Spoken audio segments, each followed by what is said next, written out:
The Orlando Magic's first quarter this season was about faith and redemption, and one player signified the change more than any other. Our MVP today on Locked On Magic.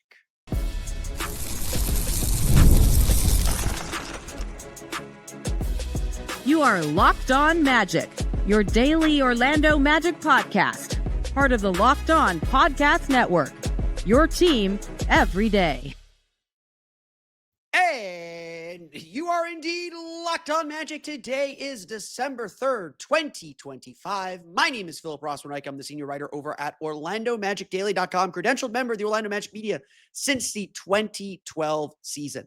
On today's episode of Locked On Magic, we are officially a quarter of the way through the season. 21 games in the books. The Orlando Magic sitting at 13-8.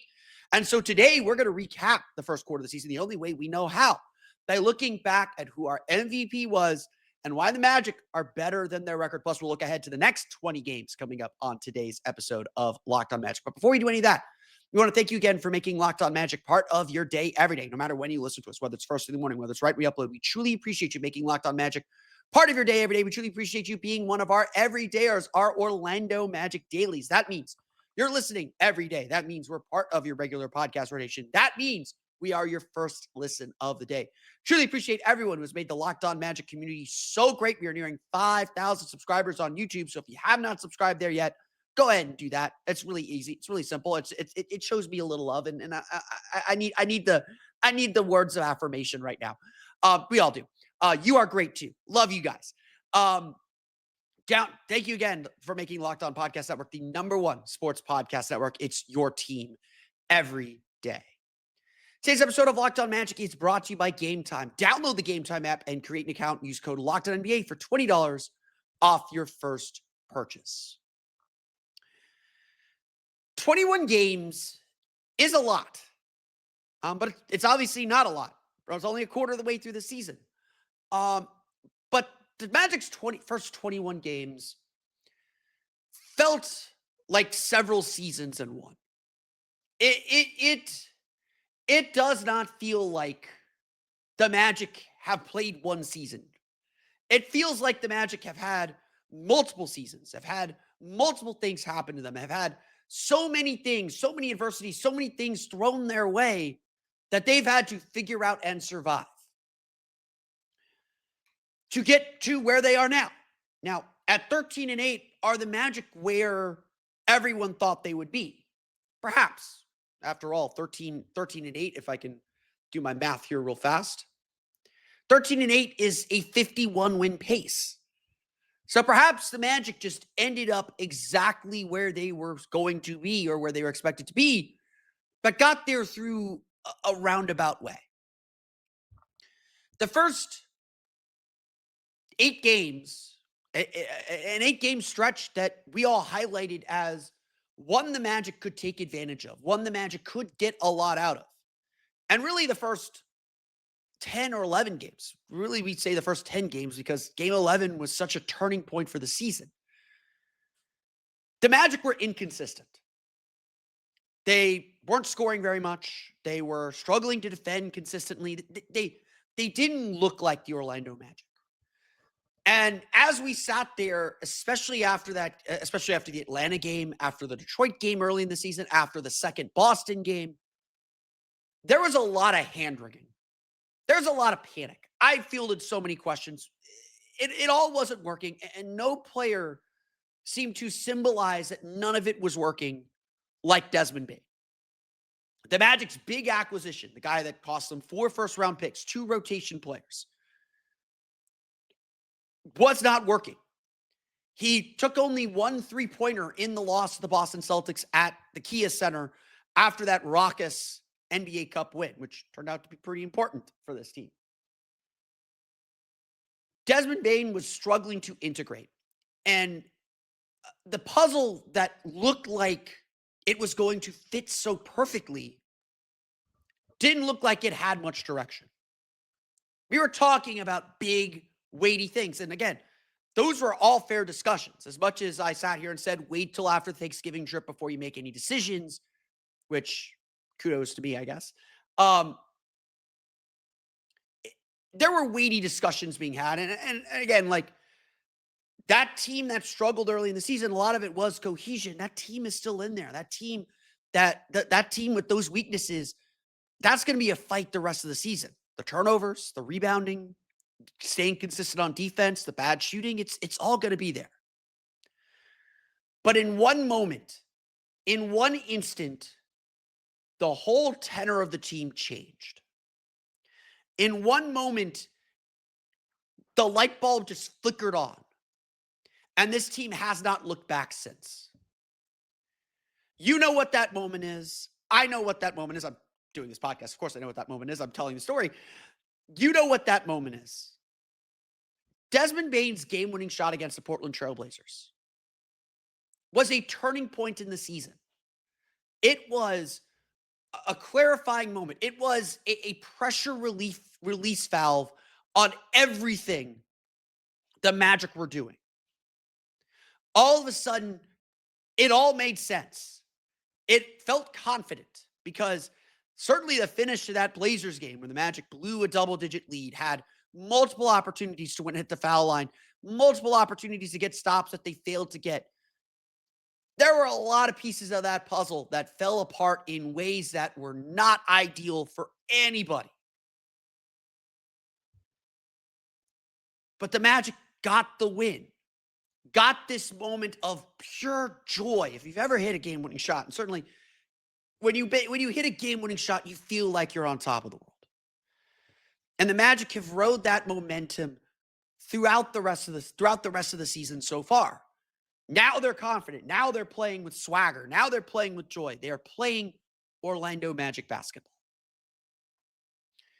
And since that point, Desmond Bane has been a different player. And so with Franz Wagner doing what he's doing, Paolo Banchero missing the last 9 games, who will miss his 10th game on Wednesday when he's out with the strained groin. Paolo Banchero missing so much time. Jalen Suggs being in and out of the lineup, but being so impactful. I have no choice to name the MVP of the first quarter of the season, the defining player of this quarter of the season, to be Desmond Bane. He has shifted, even before he started shooting the ball better and playing better, he was shifting the gravity and shifting the court in ways that benefited the Magic if only they could take advantage of it. Now, clearly they are. Over the first 21 games, which Desmond Bane has played in all of them, Desmond Bane is averaging 19.2 points per game, shooting 45.5% from the floor, 32.4% on just 5 3-point attempts per game, and 93.4% from the line, with 4.5 assists per game and 4.6 rebounds per game. Even when he was struggling to shoot early in the season, and I'll get those numbers here for you in a sec, Bane was still a massive factor on the glass, was still a massive factor as a playmaker, as a creator, almost to the point where the Magic were using him too much like that and not enough for his 3-point shooting. Including the game against Portland. That he hit that game-winning shot because that was his only 3 of that game. Including the game against Portland, Bane was averaging 14.9 points per game through those first 11 games of the season. Magic were 5-6. 14.9 points per game, 23.7% field goal shooting, 27.7% from 3 on 4.3 attempts per game, 4.4 assists per game. Assists have stayed pretty steady. But since that shot, since November 12th, when the Magic beat the New York Knicks, the Orlando Magic not only have completely turned their season around, going 8-2. Bane has led the team in scoring with 23.9 points per game. He's shooting 47.1% from the floor. 36.2% from 3 is still not what the Magic bought, so to speak. But on 5.8 attempts per game, he's shooting 96.7% from line on 6 free throw attempts per game, with 5.1 rebounds and 4.7 assists per game. It's not flashy. And I'll hear your arguments for Anthony Black or Jalen Suggs to be MVP. They are also considered. But no player could change the Magic's offense. No player could change this team's outlook. No player has helped this team in myriad ways, in so many ways, has helped this team find its rhythm, especially without Paolo Banchero, more than Desmond Bane. And it's safe to say 20 games into the season, that 21 games into the season, that the Magic paying for Desmond Bane was completely worth it. He has transformed this team because guess what? The Magic are top 10 in the league in offensive rating. They're still top 10 in the league in defensive rating. They're starting to come around on that end. They are finding themselves. And Bane is no longer just fitting in, as he showed us against the Detroit Pistons and against and in Monday's game against Chicago. As he's shown us, he will step up to the plate and deliver in big moments, in clutch moments. 37 points in these last two games, delivering humongous wins. 18 of those 37 on Monday in the fourth quarter when the Magic absolutely needed buckets and baskets. This is what the Magic paid for. And this is their reward for keeping the faith in their vision. Because right now we are talking about one of the best teams, not just in the Eastern Conference, in the entire league. The numbers that show that we could pretty much throw out that first 10-game start, and why the Magic are doing something that puts them in the elite class of teams. We'll talk about the Magic's record coming up here in just a moment. But first, today's episode of Locked On Magic is brought to you by our friends over at Game Time. The World Cup is coming back to North America for the first time since 1994. And with 48 teams for the first time ever, it's going to be massive. But let's be honest, getting tickets is usually the hardest part. That's why the Game Time app is clutch, finally giving fans a real advantage when it comes to snagging seats. With Game Time, you can track price drops in real time, get alerts when great seats open, and buy tickets the moment they hit the app. It puts the power back in your hands and makes going to this summer's World Cup realistic instead of impossible. All you have to do is pull up the app. Their layout makes it so simple to scroll through matches and compare seat views. Just pick a game, tap a section, and have your tickets locked in within minutes. No confusion, no hunting for fine print. And their digital seat view is a true game changer. You literally see what the pitch, what the field, what the court, what the stage looks like from your exact seat before you buy. And with their alerts, it makes it easy to grab tickets the moment they drop instead of missing out. Take the guesswork out of buying World Cup tickets and every match, concert, or event with Game Time. Download the Game Time app, create an account, and use code LOCKEDONNBA for $20 off your first purchase. Terms apply. Again, download the app, make an account, use code LOCKEDONNBA for $20 off. Swipe, tap, ticket, go. Game Time.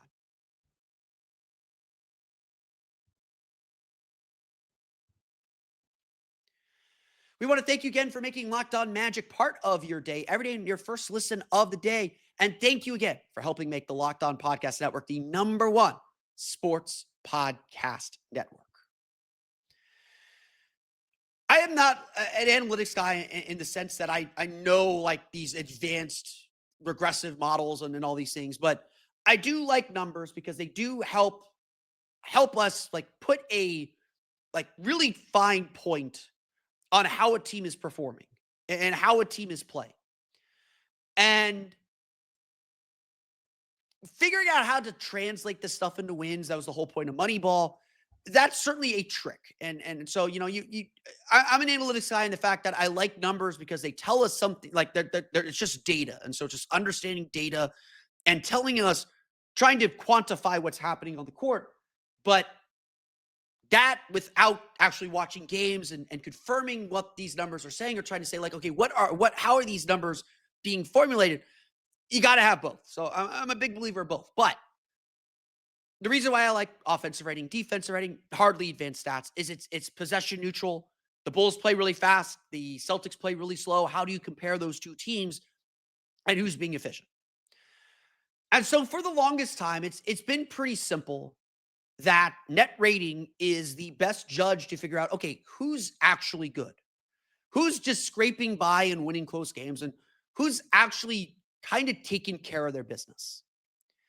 And, you know, as these basic advanced stats, and offensive rating, defense rating aren't like advanced stats. They're just ratios. But as these became part of our normal lexicon in just general basketball conversation, as we became smarter basketball fans, smarter debaters, so to speak, Stan Van Gundy and Steve Clifford, when they were with the Magic, both said one thing that was 100% true. In order to be a good team, you got to be good at something. You got to be top 10 in the league in something. To be a truly great team, a team that can contend for a championship, you've got to be good at both offense and defense. Now, obviously, the Magic's formula last year was we are the best defensive team in the league, except for the Oklahoma City Thunder. We're the second best defensive team in the league. And that's going to cover for us having one of the worst offenses in the league. The reason why the Magic were never serious contenders last year, and the reason why they had to go out and get a guy like Desmond Bane, is because it was imperative that they find a way to fix their offense. And so it is a general shorthand among us writers and among the people who've watched the NBA for a long time that if you have a top 10 offense and a top 10 defense, you have a pretty good stake to being a championship contender. And so I'm here to tell you that at 13-8, the Magic are a much better team than 13-8.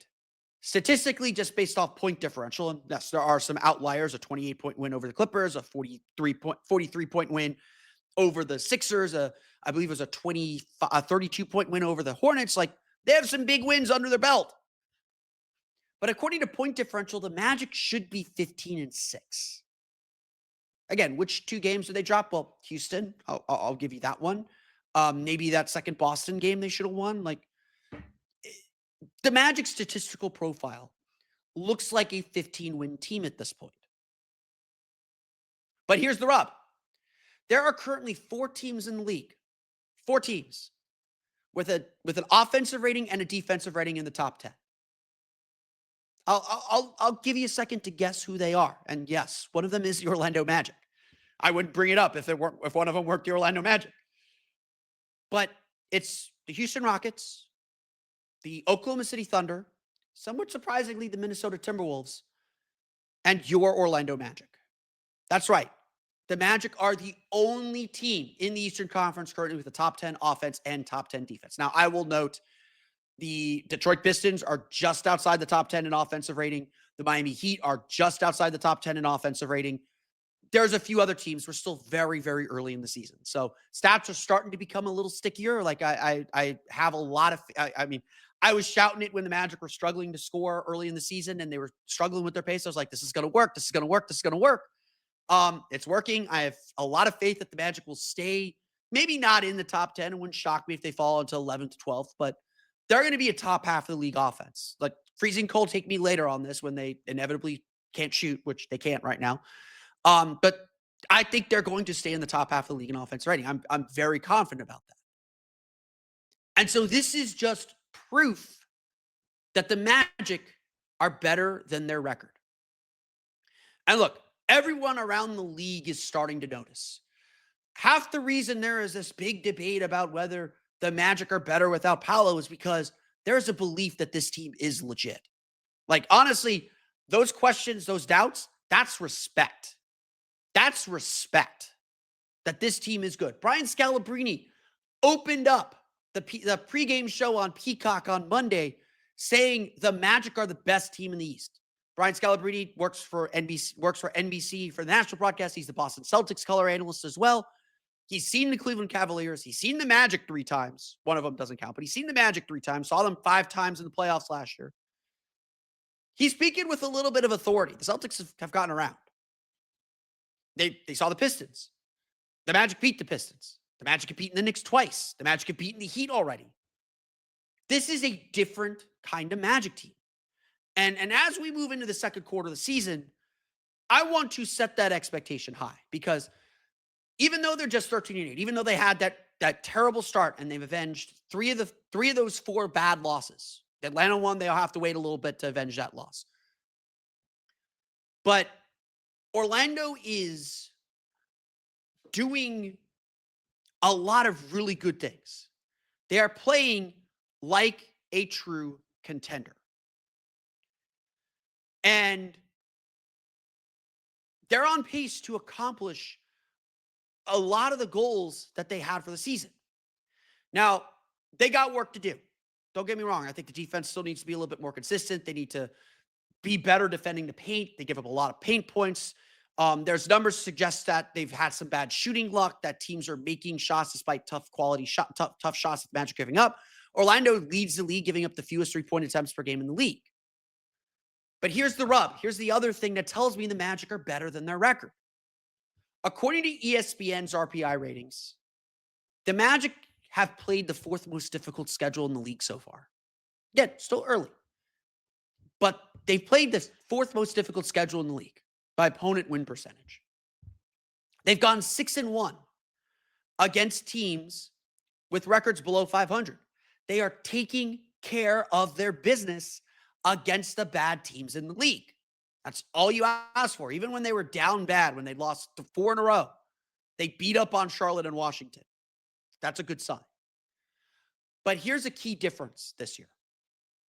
So far this season, the Magic are 7-7 against teams with 500 or better records. Now, this might seem like a small thing, but the Magic have not been above 500 against teams with winning records since they went 28-16 in 2010. They were 12-25 against teams with winning records last year. 12-25. They've already got 7 wins. And maybe there'll be more of them because there's a lot of teams playing well right now. So again, this number will shift and change, and we'll track it because I do think it matters to you that you're able to beat the good teams in the league. But the Magic are doing something that few teams have done. The other note is their 14 games against teams with winning records, only the Brooklyn Nets and Sacramento Kings have played more. So yes, it is true. The Magic have played a tough schedule, and they're 13-8. They're 5th in the Eastern Conference. They're top 10. They're 9th in offensive rating, 9th in defensive rating, despite a 1-4 start, despite the struggles they had early in the season, despite Paolo Banchero being out. And if you look at that schedule from Christmas when they get home from the West Coast trip all the way down to Martin Luther King Day and the overseas trip and the trip to Berlin and London, they're going to pick up a lot of wins here in this second quarter of the season. It would not shock me if we do our midseason review and the Magic are 1st or 2nd in the Eastern Conference. There's a hot take for you. There is a prediction. I don't like predictions, but I will make that prediction. The Magic will be 1st or 2nd in the league, or 1st or 2nd in the East when we get to the midpoint of the season. It's not crazy to think the Magic's best basketball is still ahead of them. It absolutely is. But the Magic are playing better right now than their record. And obviously, they've won 9 of their last 11 games. They're kicking butt. And so now they just have to keep evolving, keep growing, keep developing, and roll with the punches as they come. So what are the questions then for the next 20 games to get to that midpoint of the season? We'll ask some of those questions and ponder the future a little bit more coming up here in just a moment.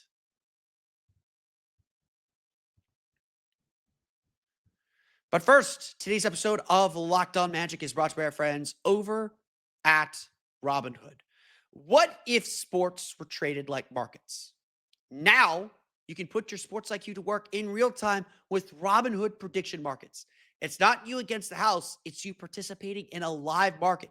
You can buy or sell your positions live all game long. Use your sports knowledge in the moments that matter. Robinhood prediction markets changes the game. It's people moving the action. So when momentum shifts, you can move with it. You always do the game, but never had a dynamic way to apply that knowledge. Now, you can actually take part live in a market powered by people. You are no longer just a spectator.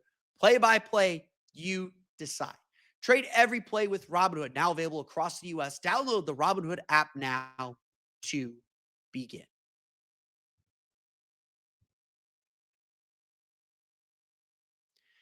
So what's important then for the next 20 games?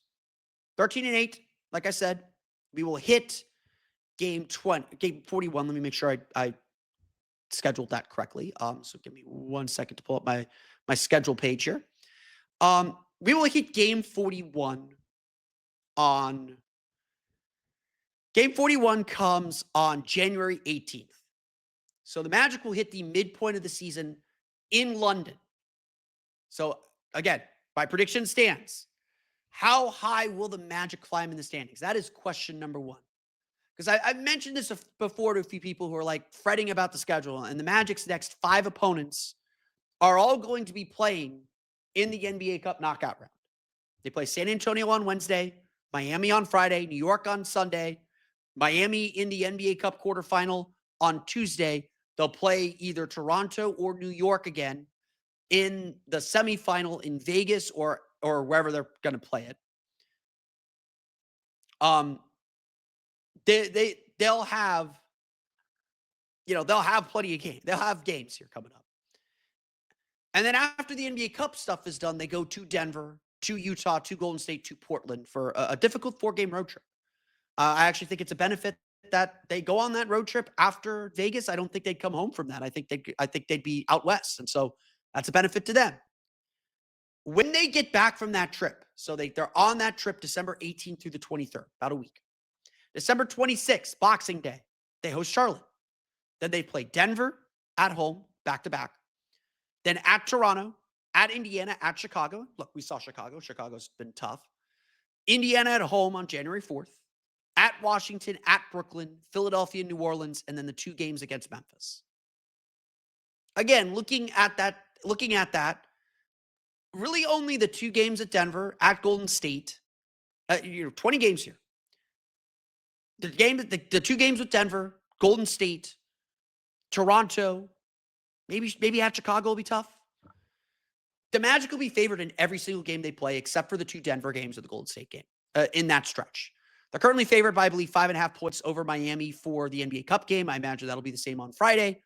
Maybe they'll be underdogs against New York. They're going to be expected to win every game they play over the next 20 games, except for about 5. So even if they, let's be conservative there and just say chalk. They go 15-5. Let's make it 14-6. That puts them at 27, if I can do my math correctly here, 27-14. That's a 54-win pace, by the way. The Magic are set up here in the second quarter of the season to really take a leap up the standings. So again, my official prediction is the Magic will return home from London after playing the Memphis Grizzlies with either in first or second place in the Eastern Conference. Of course, a big piece of that puzzle is the big question looming over everything that everybody seems to want to ask about Paolo Banchero.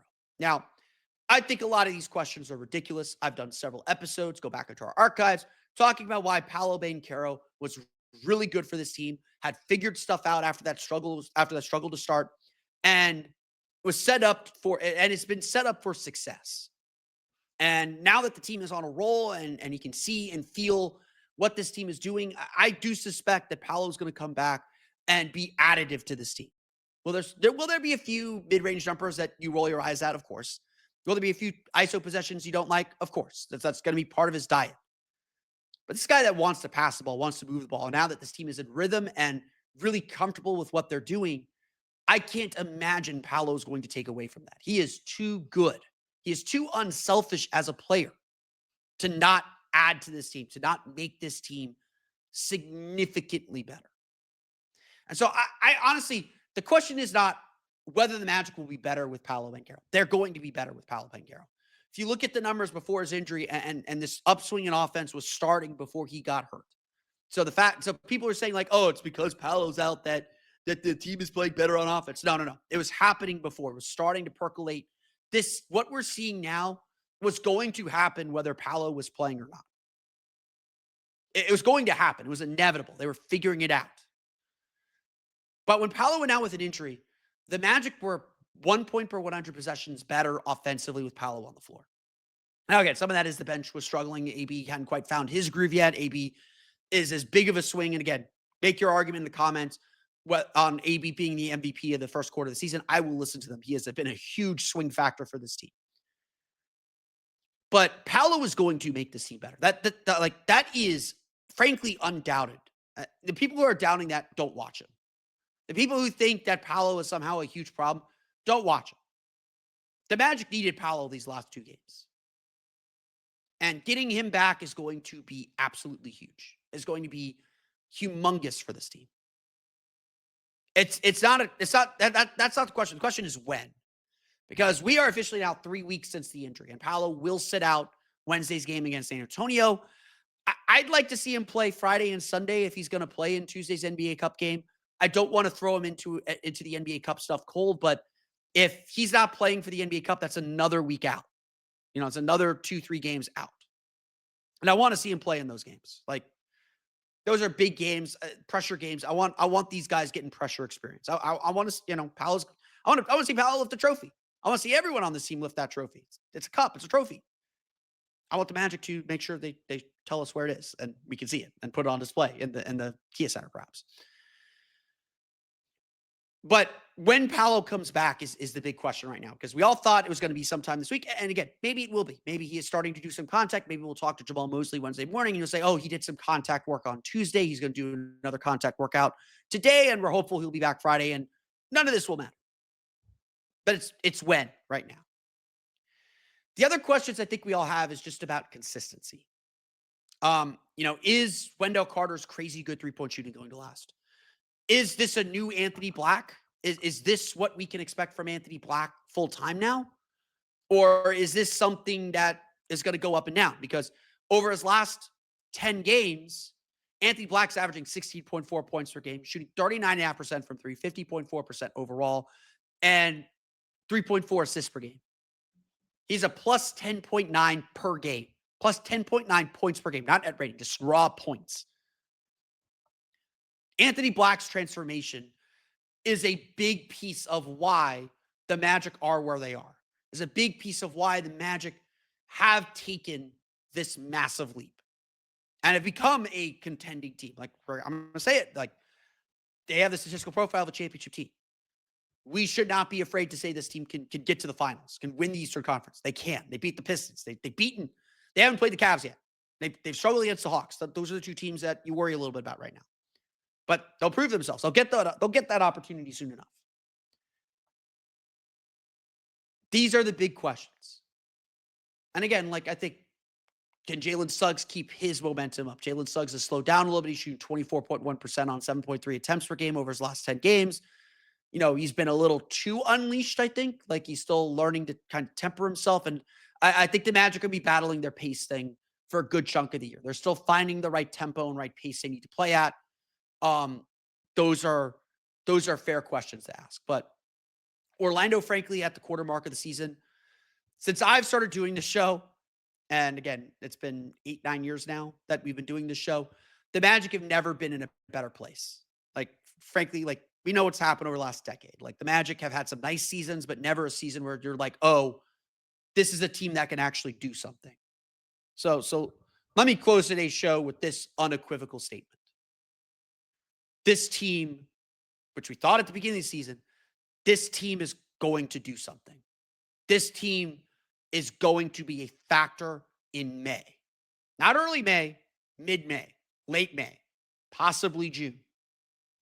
We're a quarter of the way through the season. This team has hit a rough spot, came through it, looked stronger for it. They look capable of doing something really, really special. And look, I'll say this. The 2009 season, it'd been a while since the Magic had a championship contender. And frankly, in 2009, I expected the Magic to lose in the second round again. I didn't expect them to really compete for championships until 2010. I did not believe that there was a key moment when I believed that team was going to win was capable of winning a championship. And it was when Jameer Nelson went off against the Lakers and the Magic beat the Lakers at Staples Center. That moment for this team hasn't happened yet. I want to make that clear. Maybe the Pistons win is the closest we've gotten to it.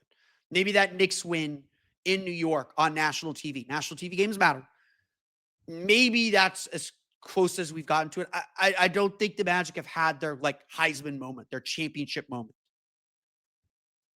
But I'll tell you what, the way the Magic won against Detroit, the way the Magic won against Chicago, frankly, on Monday, playing a really poor game, but still pulling out the win, still finding a way to win. I've talked to a few of my reporter friends who are around for those 2009, 2010, the 2009 and 2010 teams. That's what that team did. I remember, and again, I was young. I was a young reporter. It was my first time really covering the team seriously. Like I'd watched the team forever. I remember watching those teams and just being amazed at how they could play poorly for 2.5 quarters and then suddenly flip a switch and the game's over and they won it. And they won it easily. This team's not quite there yet, but they're getting close. And so I want to make this clear as we close our first quarter review.